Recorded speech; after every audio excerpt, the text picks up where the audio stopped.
Today I have with me Molly McNamee, and before I introduce her, I just want to say a little bit about stress. So, stress, we hear that we should be managing it is so important, especially as women, as we get into perimenopause through that menopausal transition. We become so vulnerable to this. We've talked a lot on this podcast about stress, but is all stress bad? That would be number one question. Are there good forms of stress? And how do we distinguish? And is it possible to be stressed out, so to speak, either physiologically or mentally, and not even be aware of the toll it's taking on our body? As many of my listeners know, I used to be a marathon runner in my 40s, so right in that perimenopausal window. And I would do things like a spin class, boot camps, runs, 100-mile bike rides. I was all about the cardio. And the more I did this excessive cardio, the worse I looked. Not only just with my body composition, but just looking puffy and old at a certain point. And we're going to unpack all of this with Molly.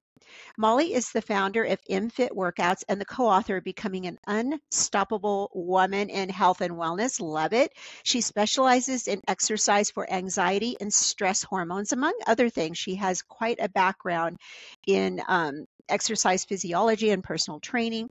Molly believes that the secret to looking your best lies in understanding your stress. She helps her clients transform from the inside out. Molly, welcome to the show. Thank you for having me here. I'm really excited to have this conversation with you today. So let's dive into stress and wherever else the conversation takes us. So is there good stress, bad stress? How can we tell the difference, Molly? There absolutely is a fair amount of stress that you can have in your life. So there is good stress, there is good bad stress, or good bad stress. You understand what I mean. But the problem is we're all living in a chronic state of stress. So there is such a thing as too much stress in your life. And I feel like a lot of us relate to that nowadays, where kind of we're all living from one stressful thing to the next stressful thing. You know, we wake up to a stressful text, and then we're in rush hour traffic, and then we're in a stressful meeting. So there is good stress that you can have in your life, but there is also just too much stress that we are living in almost every day, which I experienced very extremely in my own body and in my own mind. And I work with so many people that are just dealing with chronic stress, and it's starting to weigh on their bodies in a bad way. But there is absolutely good stress. The goal is not to never be stressed, because you do need some stress in your life. My husband always says he performs a little bit better at work. We own an HVAC company, and I'm not really active in the company, but he goes out and bids jobs, and he bids against other competitors, and then he has a time frame, and he'll always say, I function my best. So I think there is something there where it brings up optimum performance. But then, especially as women, I think we can just keep tipping over the edge like I did in my running days. And didn't you have a similar type of background where you were stressing your body out? Yeah, I did for sure. Where it was like 5 or 6 years ago, I really reached rock bottom with my own health. Both my mental health and my physical health. So everything was kind of out of control. So at the time, my anxiety was pretty extreme. I was having 1 to 3 panic attacks every single day. And I had no idea why, because my life wasn't particularly anxiety inducing. I just felt really anxious all of the time. And I was also dealing with pretty severe bloating and insomnia. I was struggling to fall asleep and stay asleep. And then the cherry on top of all of that was just that my weight was completely unpredictable. So I could gain 20, 30 pounds in a month without changing anything about how I lived my life and how I worked out. And that was particularly confusing to me, because I've been working in the fitness industry for over a decade now. So at the time, I was a coach. I was exercising a lot. I was eating ridiculously healthy. So I really didn't understand why I couldn't maintain my weight. And all of those problems kind of got worse and worse over the course of a couple of years until, like I said, I reached rock bottom, and I just needed to know what was going on. And that's when I discovered that the reason I was experiencing all of that is because my nervous system was dysregulated and my stress hormones were imbalanced. And my workout routine and my lifestyle was causing that to be even worse. So all of the things that I was doing that I thought were making me healthy were actually making it harder for me to look and feel the way that I wanted. So once I realized that, I went into Detective Molly mode. I was like, well, why did this happen? How do we fix this? And that's when I really started to get passionate about teaching people about the nervous system, about stress hormones, because we all know that stress is bad. Like we all like think that we think, oh, I need to get rid of some of the stress in my life, but we still really don't understand how much it connects to the problems we're complaining about. So we all say, why can't I lose weight? Why can't I sleep? Why am I always so tired? And stress is such a huge part of that conversation. And I know when I was dealing with all of those issues, I was in my mid 20s. So I was definitely like, hormones have nothing to do with me. Like this shouldn't be affecting me at all. But like it really, really can. So it opened my eyes to what stress does to the body, what stress does to your hormones, and how things you don't even think are stressful can be stressful to your body. So it just opened my eyes to a whole new world. And now I'm super passionate about teaching people how to adjust their lifestyle and their workouts to support their stress levels and their nervous system. I think that's such important work, Molly, because having, 3 kids, my son doesn't stress over anything. I feel like men I respond a little bit different physiologically, but my daughters, I think, what type of example was I setting for them when they were little, when I was in my 40s, taking care of aging parents, running marathons, teaching school, just all over the map. And putting this enormous amount of stress on my body. And now I see my oldest daughter kind of running around doing all of the things and checking all of the boxes. And I want to tell her just slow down. Panic attacks. I've had those my whole life actually, and so much better now I've learned to cope, but I know exactly what you mean. They were definitely worse when I was putting all of that excessive amount of cardio, that Mhm. stress on my body. I did notice because you don't sleep, just like you said, it disrupts your sleep. And it doesn't matter, what you're eating. Well, it does matter what you're eating, but if you don't bring that stress under control, I just recently went on a deep dive of how stress depletes the micronutrients, how cortisol depletes, just literally robs the micronutrients. It's crazy. Yeah, and when you're stressed, it also messes with your digestive system. So you're going to be bloated more often, but you're also going to have a tough time properly absorbing nutrients. So that's part of what you were talking about, where if you are eating super healthy, but you're eating stressed out and you're living in a chronic state of stress, your body's just not going to absorb all the stuff that you really want it to. So you're not going to get all the benefits from the potentially super healthy diet that you are eating. So true. Yeah, I had not realized that micronutrient piece until I really dove into that. I knew, cortisol belly we hear about where, we have 4 times the number of cortisol receptors in our abdomen area. So it kind of makes sense if we're stressed that we're going to have that bloat. I remember that really well, that no matter how, because I didn't really have a problem with weight per se, but I would look puffy through the Mhm. midsection, through the face. Now, we talked a little bit about not recognizing stress. Like you could be stressed out and not even know it. How is that possible? Yeah, well, I know for me, I used to think that stress just looked like one thing, where it's like, okay, I had a frustrating conversation with my landlord. I am worried about this meeting that I have to go to. Like, stress just looked like my interactions with my environment.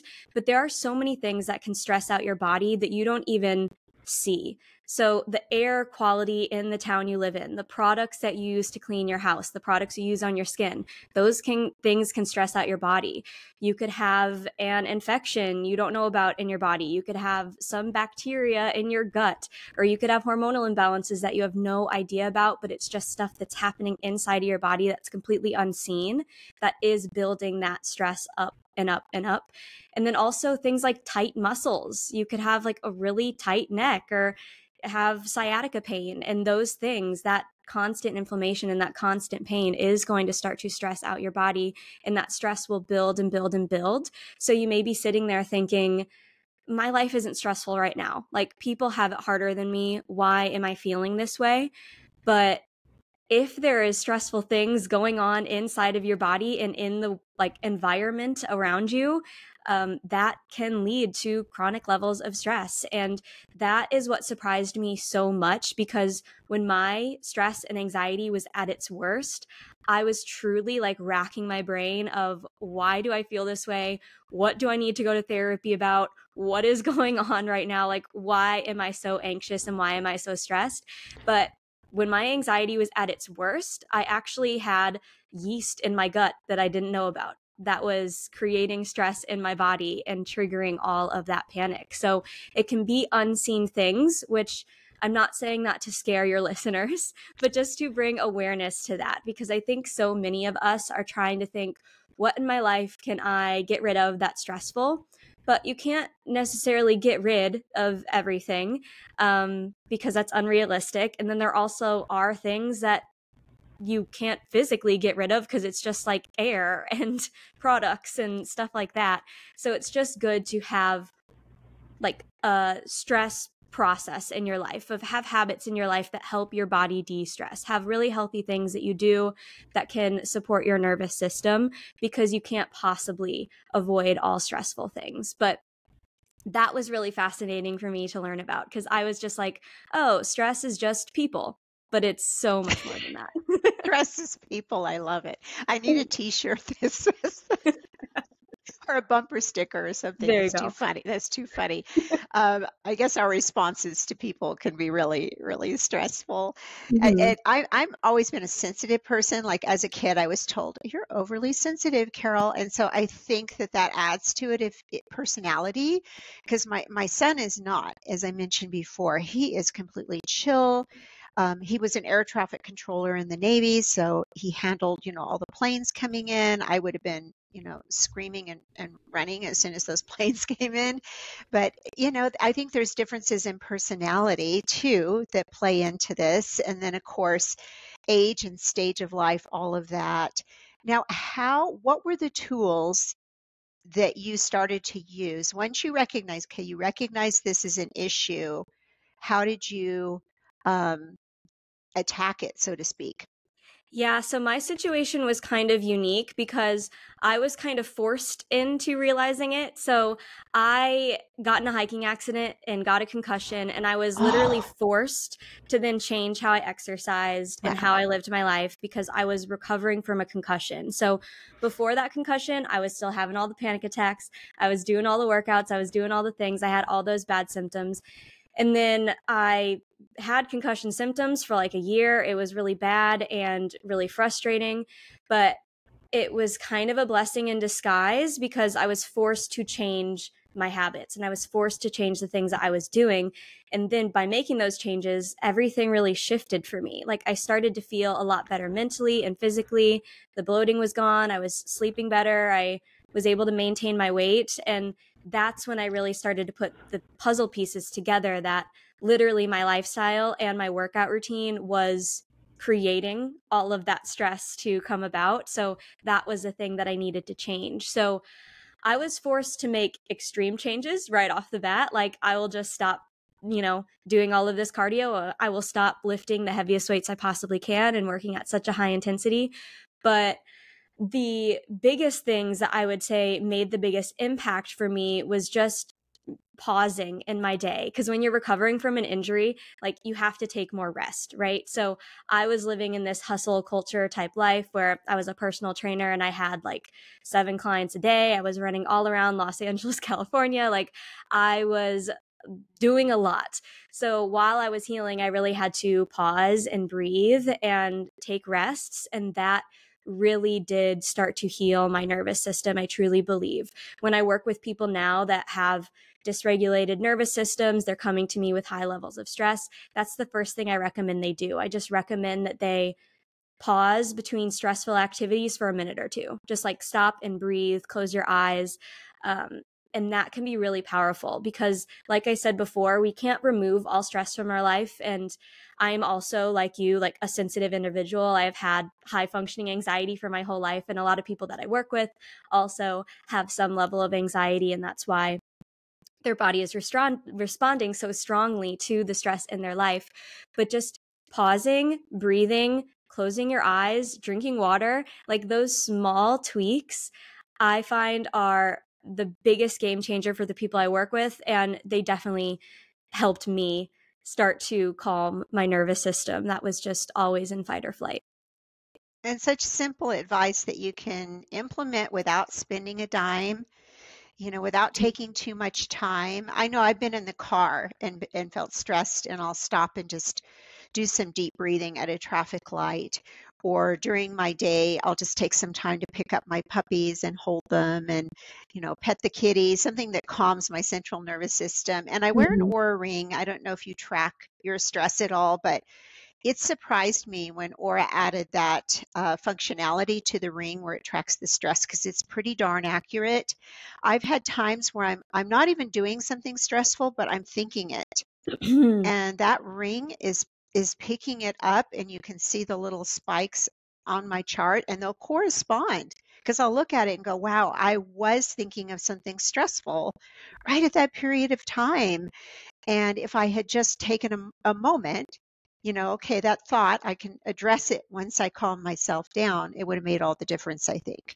Yeah, it's so interesting. Since all of these activity trackers in the Aura Ring came out, I've had a lot of conversations with people who tell me I didn't realize that I was stressed. And I think it's so cool because so many people, like, the past narrative is you have to reach rock bottom to be able to improve your health. Like, for me, I had to be having several panic attacks a day and like be really going through it to be able to fix my issues. But if you're wearing an Aura ring and you're like, oh, I didn't realize I was stressed, you can actually start improving that without having to reach rock bottom. And I think that is really incredible that we have that data now that can then help us make positive changes without having to crash and burn first. So I think that that is really amazing that we have that tool now.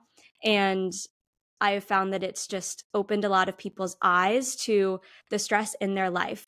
And we're talking about how when you're stressed, you just can stop, breathe, relax, those types of things. So it's very reactive. Like, I feel stressed, I'm going to try to calm down. But doing that more frequently, like respecting your stress and how you're feeling, the end result is the stress in your body starts to lower. So you start to feel those stressful emotions less frequently. So at first, you're treating it like a reactive thing where, okay, I feel this way. I'm going to breathe. I'm going to massage my neck. I'm going to like drink a glass of water. But eventually, doing those things regularly and honoring what your body is asking for then has those stressful reactions come up less and less frequently, is the goal. And what I've seen happen for a lot of people that I work with, where at first we're treating it like, okay, when you feel anxious, you're going to do this. And then it becomes the conversation of, I don't feel anxious that often.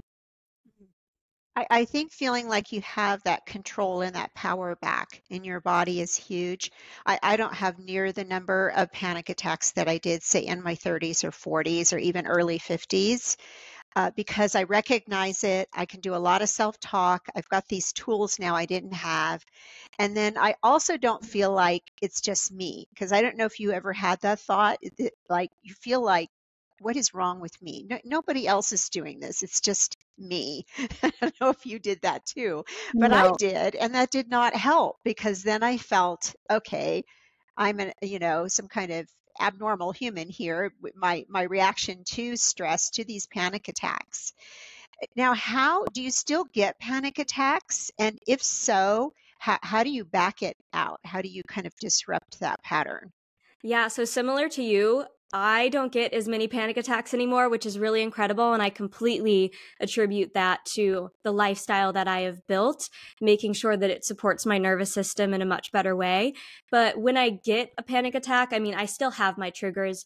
I love being in new places, but I am very scared of flying. So I make myself fly, and I always have a panic attack before I get on an airplane. So when I get those panic attacks, there are a couple of breathing and visualization techniques that I use. So one of my favorite things to do is I rub my hands together really fast and like create heat in my hands. And then once my hands feel really fast, that really hot, I cover my eyes and then I do some deep breathing. So I love that exercise because it really helps me think if I can change the temperature of my hands, I can change the state of how I am feeling. So that's one of my favorite exercises, as well as naming 5 things I can see, 5 things I can hear, 5 things I'm physically touching. And just those grounding techniques can really help me get out of that panic zone. So those are my 2 favorite exercises that I do kind of on a loop. If I am feeling anxious, you can find me rubbing my hands together and covering my eyes,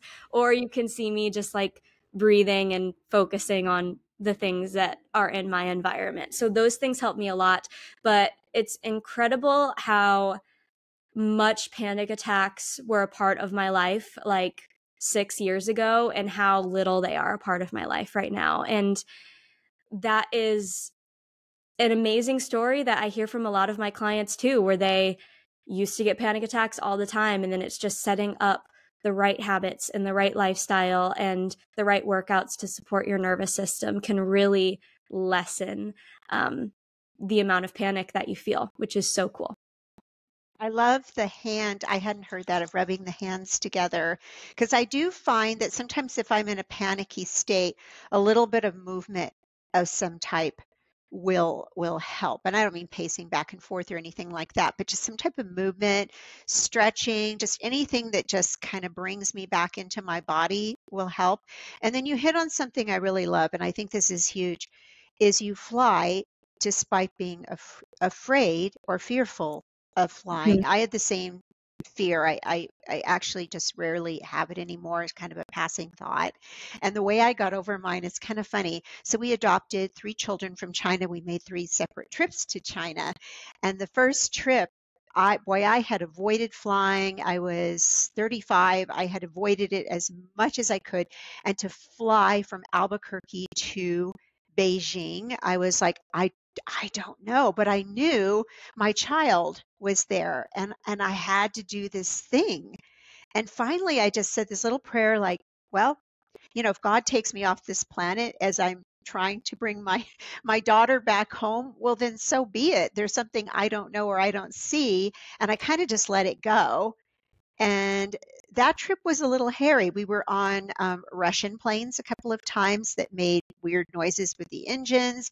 We had to land on an area where they had to clear the runway of cattle. And I'm just looking down going, oh my gosh, we're landing in the grass. And we were in and out of planes and trains and buses and all of the things. I was kind of past it by the time we got back home. So I think there is something to be said. If you're afraid of public speaking, put yourself in a position where you speak publicly. Flying, same thing. And people often don't want to hear that piece of advice. No, it is true. And wow, you really put yourself in like the most terrifying like plane situations. You're like, I gotta get over this because we are literally in one of the bad scenarios right now of flying. So that's incredible. But no, I truly believe the same, where it's you can't avoid your stressors. You kind of need to, one, do some mindset work of like, why is this scaring me? Which, can take years to really figure out. But avoidance usually makes the fear even stronger. And I mean, we see it in children for sure. Like, I have seen this because I used to teach dance classes, so I worked with kids a lot. And if a parent was scared of something and they were keeping their kid away from it, then that fear in the kid like got really, really, really strong. And the same is true for adults. Like if you're staying away from something you're fearful of, then it becomes even scarier and even scarier. So you do have to face those fears sometimes. And you don't have to do it in the most extreme way, but you should want to face it some. Like, I'm definitely not going to hop in like some tiny 2-person airplane and like No. learn how to fly and face my fears that way. But I will like make myself get on an airplane to visit my family and to go on vacations that I want to go on.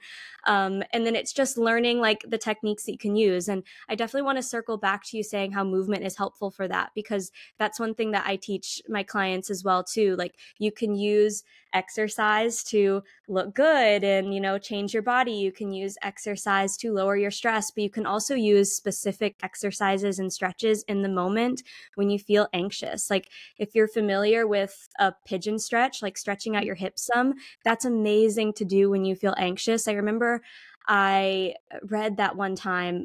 I wish I could remember the name of the book, but it was like specific stretches to do when you are feeling panicked. And that was one of them. And then I was working with a client one time and I had her do a hip stretch. I had her do a pigeon and she like started crying because there was like a big emotional release from doing that stretch. So there are certain exercises and stretches that you can do even to just like heal some of that anxiety that you're feeling, which is really cool and a reminder of how powerful movement can be. Love that you brought up the pigeon Yeah. because I took, I'm a certified yoga instructor. I don't teach anymore, but I went through all of the training. And one day, part of our training was to hold pigeon on each side for, I mean, it was a long time we held pigeon. And people were crying, they were breaking down, not from the pain of holding the stretch, but it was like this emotional release. And then she was saying to us, and now I don't know if I buy totally into this, but we'll go along with it. She said, okay, the right side is more of the male dominant side, the left side was more of the female side. You must stretch each equally. You're going to feel different emotions on each side. I can't say that I did, but some people did in the class. And it was just, you bringing that up had brought back that memory of the pigeon, of all that emotion from Yeah. holding that pose. Yeah. And that also like can kind of tell you how if you have really tight muscles, like anxiety and stress and emotions can really get built in your body. Like we often think, oh, like we just wave off, oh, I'm getting old. Like I have tight hips, I got a tight neck, my shoulders are tight. But if you can loosen some of that up, you may actually find that your stress and like your ability to process emotions gets a lot better. So Oh, it, yes. it is so fascinating how much our bodies are connected to our mind in that way. And that is something that always shocks me as well. Like I'm also a certified yoga instructor, and there's some of it where I'm like, okay, I'm not that spiritual in that way where I believe all of the things, but it still is like incredible how much our muscles and how we move our bodies are connected to how we feel and our mindset. So it is amazing. Our bodies are so cool. They really are. And I think that's something missing from Western society. I was thinking this as you were speaking, that we have a disconnect. So we drive to the gym and it's like, okay, there's the exercise bucket, and then we're in church, and there's the spiritual, and then we're at work, and it's divided up. And I find that to be a huge issue because we're a whole person. We're not these little pieces of a person running around.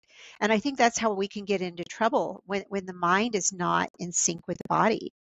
I completely agree. And it's so cool that you bring that up because it's something that I've been thinking about a lot recently. Because I really try to bring together the mind, the body in what I do in my work.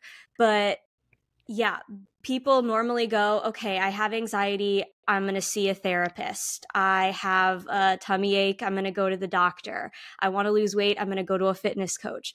But how cool is it that if you could bring all of that together, all of those things could improve? So instead of compartmentalizing your life and your body and what you're feeling and experiencing like that, seeing how they're all connected and how working on them together can improve all of it. So I find that in most of our healing journeys, we're separating everything. We break our ankle and then we go to physical therapy and then we get back into exercise, but we're feeling really stressed because that injury stressed out your body. Like physical therapy, if we could do, some nervous system regulation while we're also trying to heal that energy. If we can really combine those things, because our bodies are so complex and you do need to be paying attention to all of it at the same time, which is so much, but it doesn't have to be complicated. It could be as simple as like, instead of just working out in a day, can you also like stretch or drink some water or do some deep breathing or like easy meditation? Like how can you start to do all of the things in small, simple ways in your day? Good advice, really good advice. And I want to circle back around to exercise in particular, because so there's movement, which most of the listeners are familiar. Movement is like your daily, okay, I walk down to the mailbox, or walk the dog or something, and then you've got your formal exercise. Okay, I'm picking up my weights. What is the best amount and type of exercise for handling stress, in particular for women, in your point of view? Yeah, so one thing I truly believe as a fitness coach is that people need to be adjusting their workouts for what their body is asking for and for their life situation. I find a lot of people will just find a workout program that worked for them when they were 25 and then say, okay, it worked for me when I was 25, so I'm going to do it again when I'm 55. And that's just like not the reality, because your body needs something different. So I find if people are coming to me and they're actively having panic attacks, they're actively feeling stressed, they know that their stress hormones are a mess, and they have stress in their body that they need to start healing. For most people, I recommend work out for 30 minutes and no more. Like, don't do long workouts. I recommend shorter workouts, first of all, just so that it's less of overexposure to stress. And then I also recommend people have at least 2 rest days a week if they are dealing with stress. But everyone's starting point is at a different place. So those are like kind of rough sketch of rules. But when people are dealing with high levels of stress, I definitely say shorter workouts. Like, you don't need to be moving for more than 30 minutes. And then I also say make sure you're allowing rest days. So you could take 2 rest days a week. You could take 4 rest days a week and just be moving for 30 minutes a day, 3 days a week. And that would be incredible. Another rule that I always tell my clients when they're coming to me with high levels of stress is make sure you feel more energized after your workout. If you end your workout feeling like I need a nap, I need to lie down and catch my breath, then that's probably not the right workout for your stress levels right now.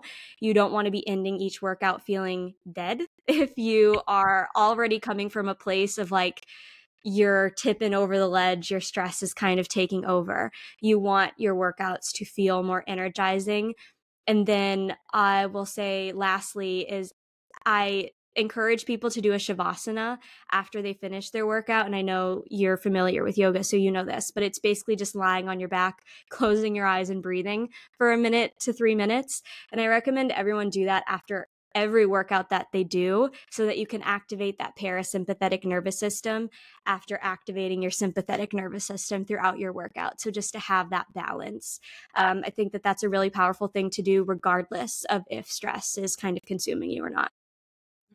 Really good points.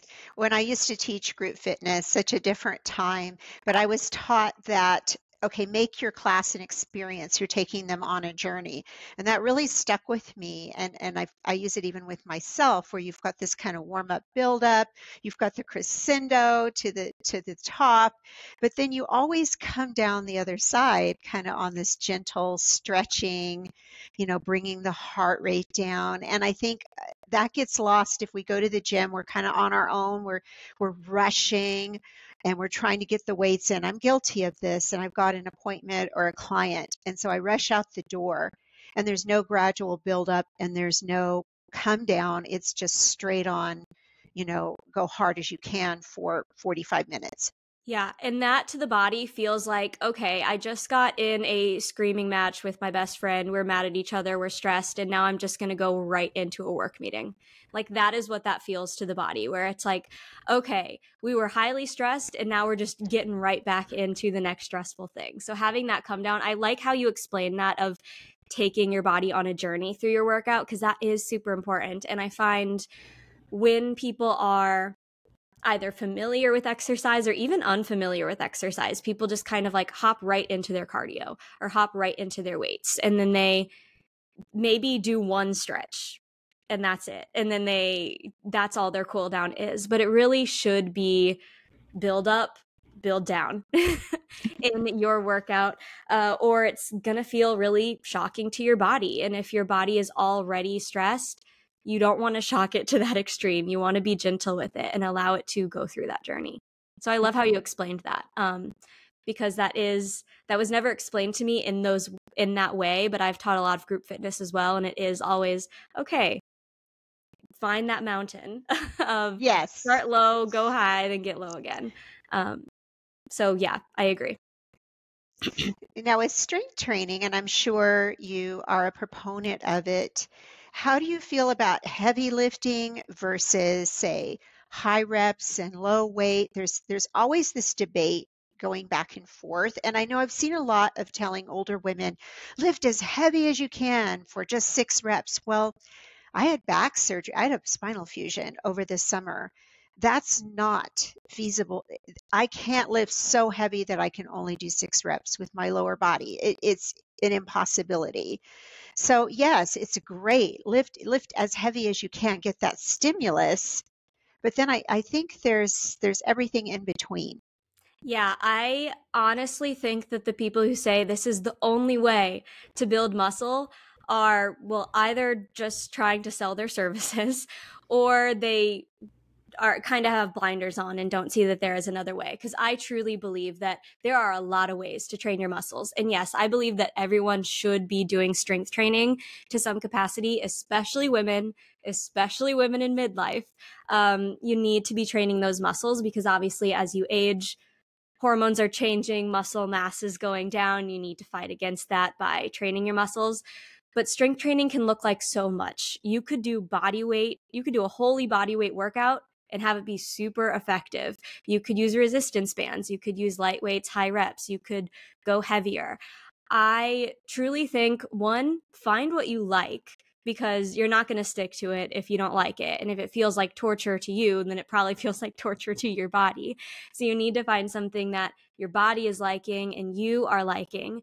But everyone should be training their muscles, but there are a lot of different ways that you can do that. So in my workouts personally, I used to lift the heaviest weights I possibly could, and I don't do that anymore. And I would honestly say that I look the best that I have ever looked, and I feel the best that I have ever felt without having to push my body to the extreme. So if you love heavy weightlifting and that's safe for your body, go for it. If it's not making sense for you and where your journey is right now, you don't have to do that. And I think that what makes me sad is a lot of what you see in the fitness industry is people saying, well, if you can't do this, it doesn't count. Or it's like, that's a waste of your time. Or people like brushing off other workout styles that aren't what they do and what they believe in as being a waste. And that is just completely not true. I wish that people were more accepting and open to all of the things in their fitness journey, because the people that I see that are like the fittest, the healthiest, is they do a combination of it all. Like they do yoga, they do Pilates, and they lift weights. Like having a mixture of those things is amazing. So I do believe you want some variety in your strength training, like do some body weight, do some moderate weight. You don't even have to go to the gym and use heavy weights. You can use whatever you got at home. I teach exclusively home workouts on my fitness platform. And I sometimes tell people, oh, you don't have a heavy weight? Find your heaviest book. Like you can get really creative. You don't need the fanciest things. You don't need the heaviest weights. It's more what you're doing with your body in your workouts. Like, does it feel easy?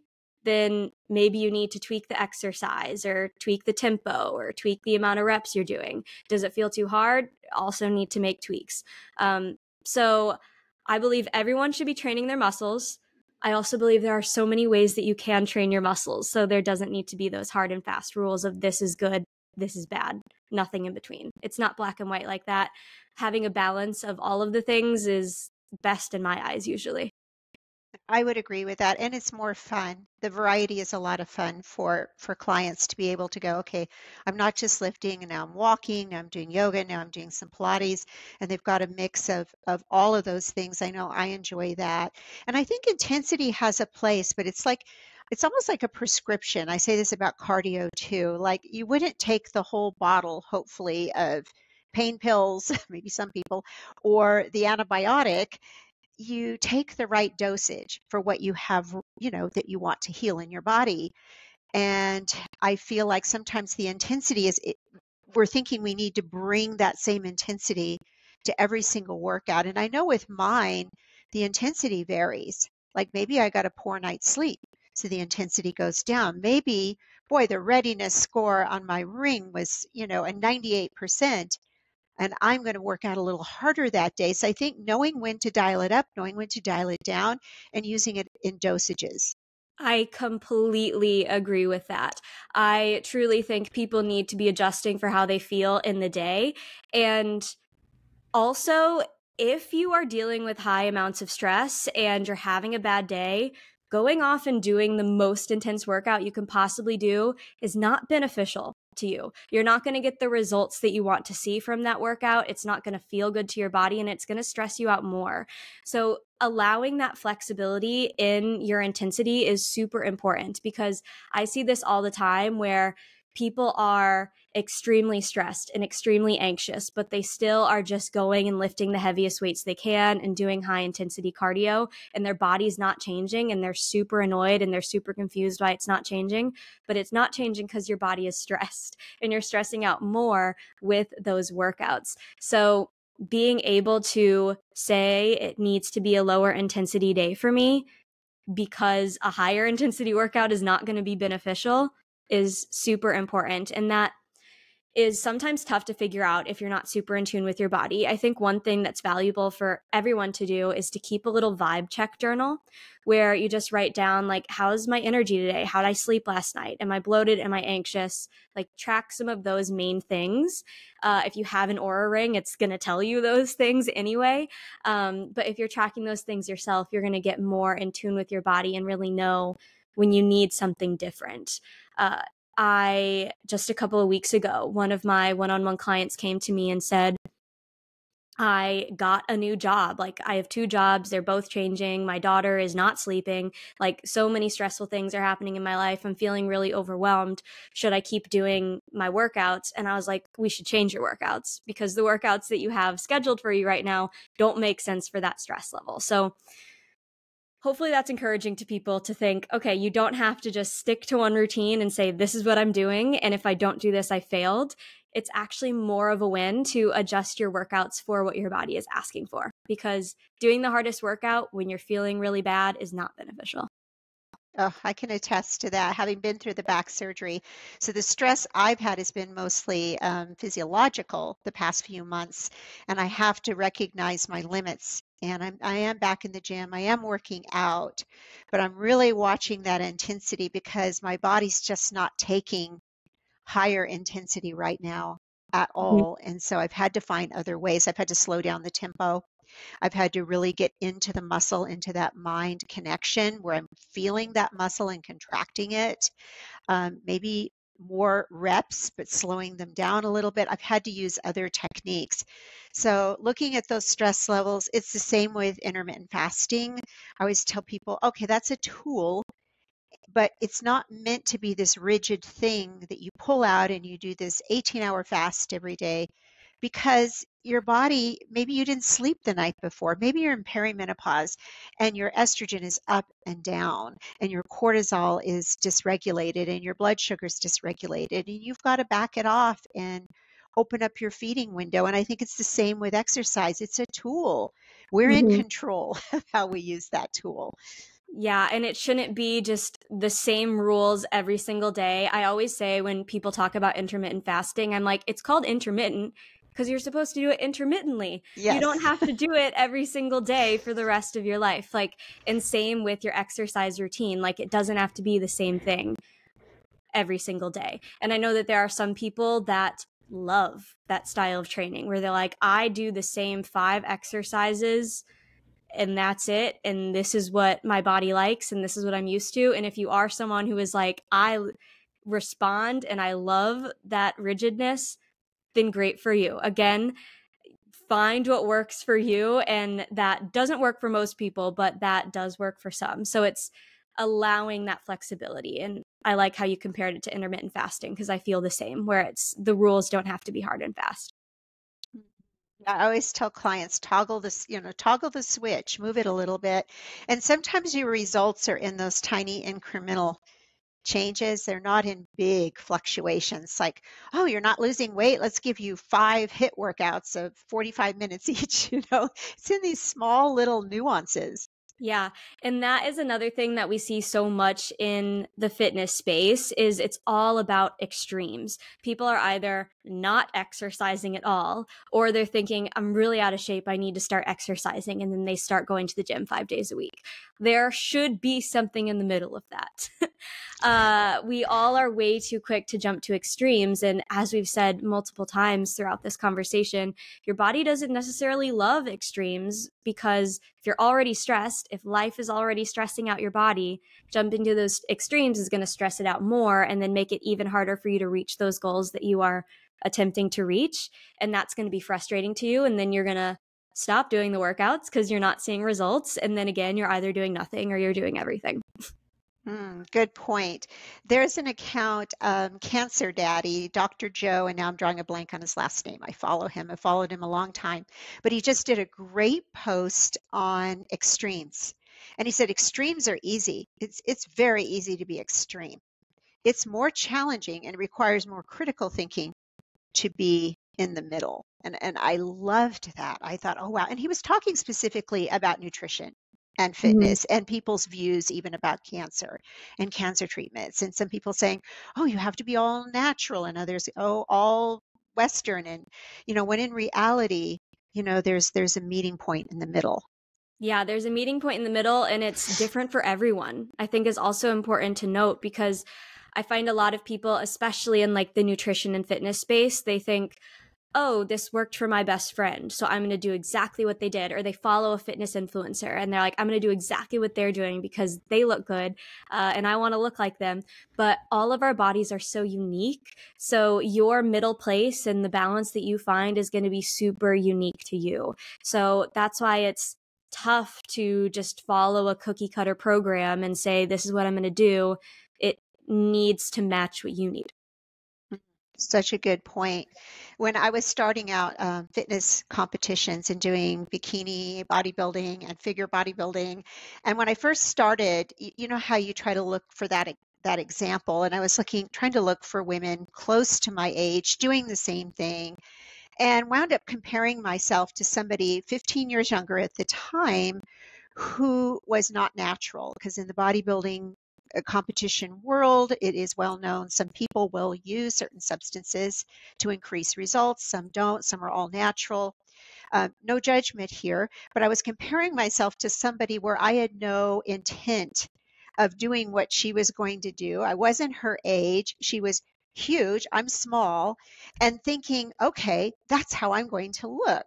Naively setting out and being really quite disappointed when that did not happen. Yeah, no, that happens a lot. I did the same. I never competed in bodybuilding, but I followed a lot of bodybuilders. And that is, I think, I don't blame those people. I blame my brain. But seeing those people and seeing what they were doing is what helped me build this routine that then built up this stress in my body and created all of those problems. So sometimes comparison can lead to a whole lot of problems and not just like, oh, now I feel bad about myself. It can actually lead to you creating some really unhealthy habits, which is not what we want. But it's impossible not to compare yourself and not to like look at people as an ideal, but just understanding that your body is unique and you can't do what they do and look like how they look. You need to do what's necessary for you. Yeah, I think some comparison can be healthy. Um, if it's done in a way where you realize, okay, I'm not going to look exactly like that person, but they're spurring me on to make myself better. And not, you're not looking with envy, jealousy, or beating yourself up, but looking like wow, maybe, and it did when I compared myself to her, it did spur me on and I did work harder. It's definitely finding that balance. Molly, I tell you, this conversation has been so lively, fun. We've gone on so many different tracks. We definitely covered stress. As we wrap up, was there anything that I didn't ask that you would like the listeners to know? Yeah, well, I mean, we started off the conversation with, is there too much stress? Is it good to be stressed? And I just want to circle back to that because as we've been talking here and we're talking about healing from injuries and comparing our bodies, and that like clearly shows that some stress is good as you are trying to heal from an injury, like putting yourself through physical therapy and starting to exercise. That is stress, but that stress is going to be healing to your body. But then just understanding, I guess, the signs of when stress becomes too much is super important. So I did want to share just like a few signs to maybe look out for that you may not be aware of that stress is becoming too much. So if you are trying to see where that fine line is, if you are feeling tired all day and then struggling to sleep at night, that's a big sign that we all know about. If you're bloated, that's a big sign that we all know about. But also if you have a weak immune system, if you find you're getting sick really frequently, and that can be you always get a cold, or maybe you get UTIs, like if you're getting sick a lot, that can be an indication that your immune system is weak and maybe you're pushing that stress level a little bit too high. If you're bruising really frequently, that could be another sign. If you are losing some of your hair, that can be a sign. If you are feeling really thirsty and really dehydrated and you're sweating a lot, these are signs that you want to look out for that may indicate that that stress level is too much. And there are a bunch of signs that you can look out for. On my website, I have a huge symptom checklist of like, are you feeling like too stressed? Do we need to start working on your stress? But yes, just looking at how your body is feeling is super important, because while it is good to have some stress in your life, it is healthy for you. It can be hard to tell sometimes when that stress becomes too much. So just examining those symptoms and how you're feeling can be a really good way to see if you've gone too far on that stress scale. Excellent. I love that you brought that up because the symptoms are really your body speaking to you, saying, hey, over here, pay attention. And you were naming some things off I remember in my 40s definitely were happening for Mm-hmm. me. The immune system for sure, the chronic UTIs, thinning of the hair in my late 40s. So yeah, I could relate to that. Now, Molly, how can listeners follow you, work with you, learn more about you? Yes, well, thank you for asking me that. So, if you're listening to this conversation, you've related to it, then really the best place for you to start is I've created a free ebook that I would love to give all of your listeners. And this ebook is all Wonderful. about mastering your stress hormone, cortisol. And it's not just a bunch of basic advice, it's filled with really practical, personalized tips to help you understand your stress hormones more and how they impact your weight loss journey. It'll teach you how to identify if your stress hormones are imbalanced and give you really specific ways to adjust your habits and your lifestyle and your workouts to bring balance to those stress hormones. So that ebook is going to teach you all the ways that have helped my clients start losing weight and start feeling better after years of dealing with cortisol dominance in their body. So if you listen to this, that's really going to be the best next step for you, because it's going to give you all of that practical advice. And you can get it on my website, which is just my name, mollymcnamee.com/cortisol. And you can also connect with me on social media. I'm on Instagram under my business name, which is mfit.workouts. And you can always reach out to me on there. I know how lonely it can feel when you're trying to lose weight or improve your mental health. So if you just need someone as a part of your support system, reach out to me and I would be happy to chat. Oh, that's so good. Thank you, Molly. I'll make sure it's all in the show notes. I encourage you to connect with her. Molly is such a light and so sweet, and it's been a pleasure having you on the show, Molly. Thank you so much. And to our listeners, wherever you are in the world, we wish you every blessing. Bye for now.